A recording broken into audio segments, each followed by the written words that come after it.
మరి ఆయన చూస్తే మాట్లాడితే పోలీసుల మీద, లేకపోతే చంద్రబాబు నాయుడు గారి వయసు మీద, ఒకవేళ విధానం మీద తల్లికి వందనం వచ్చింది, లేకపోతే దీపం 2 వచ్చింది, లేకపోతే అన్నదాత సుఖీభో వచ్చింది, దాంట్లో ఇంతమందికి ఇచ్చారు ఇంకెంతమందికి ఇవ్వాలి అటువంటివి మాట్లాడితేనో, లేకపోతే మేము 10 పాలసీస్ పెట్టాం, మీరు 2 పాలసీసే ప్రజలందరూ కూడా గుర్తుంటుంది, ఇసుక పాలసీ, మద్యం పాలసీ.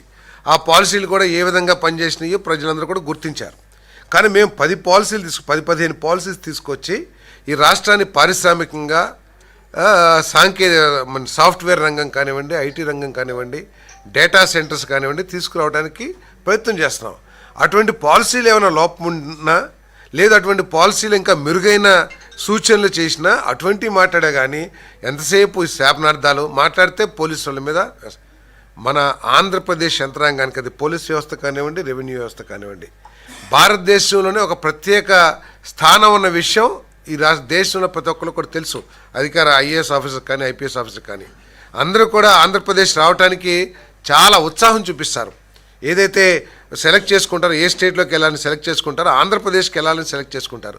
అటువంటి యంత్రాంగాన్ని అవకాశం వచ్చినప్పుడల్లా కించపరుస్తూ, అవకాశం వచ్చినప్పుడల్లా వాళ్ళ మీద తిట్లు దండకం చేస్తూ, లేకపోతే మీ సంగతి చూస్తానని చెప్పేసి బెదిరించే ధోరణిలో మాట్లాడతాం. అది జగన్మోహన్ రెడ్డి గారు లాంటి వ్యక్తి అంటే మాజీ ముఖ్యమంత్రికి తగదని చెప్పేసి కూడా మనం చేస్తాను. ఏదో ఒక డిఎస్పీ గారు కాల్ చేస్తానో అని ఏదో ఎస్ కలుస్తారు కూడా. ఒక చోట ఒక సిట్యుయేషన్ని, లా అండ్ ఆర్డర్ ప్రాబ్లంగా మారే సిట్యుయేషన్ని కంట్రోల్ చేయడం కోసం ఎయిర్లో కూడా ఫైర్ చేస్తారు.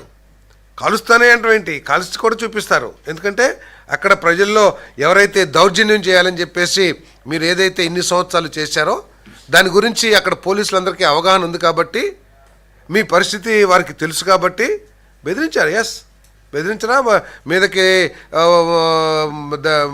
పోలీసుల మీద ఎదురు తిరిగితేనో, లేకపోతే అక్కడ లా అండ్ ఆర్డర్ని చెడగొడటానికి ప్రయత్నం చేస్తేనో, లేకపోతే విధ్వంసాన్ని సృష్టిస్తానికి ప్రయత్నం చేస్తే తిట్టరా పోలీసులు? ఫైర్ కూడా చేస్తారు అవసరమైతే. సో దాన్ని చూపించి ఏదో పోలీస్ యంత్రాంగాన్ని మనం పెట్టినట్టు మాట్లాడతాం, అది కరెక్ట్ కాదని చెప్పేసి మనం చేస్తాను. పోలీస్ యంత్రాంగం అన్ని వ్యవస్థలు కూడా చక్కగా పనిచేసినాయి. అందుకనే అంత మెజారిటీ ఇచ్చి మరి తెలుగుదేశం పార్టీని గెలిపించారని చెప్పేసి మనం చేస్తాను. 30 సంవత్సరాల తర్వాత ఒంటిమిట్లో కానివ్వండి, అదేవిధంగా పులివెందుల్లో కానివ్వండి, తెలుగుదేశం పార్టీ జెడ్పీటీసీ గెలవటం మరి తెలుగుదేశం పార్టీ కార్యకర్తలకి, కూటమి జనసేన బీజేపీ కార్యకర్తలకి అందరికీ కూడా సంతోషించదగ్గ విషయం. ఇది మా ప్రియతమ ముఖ్యమంత్రి చంద్రబాబు నాయుడు గారి నాయకత్వం పట్ల ఈ రాష్ట్రంలోని ప్రజలకు ఉన్న అభిప్రాయం అని చెప్పేసి కూడా నేను మనవి చేస్తాను.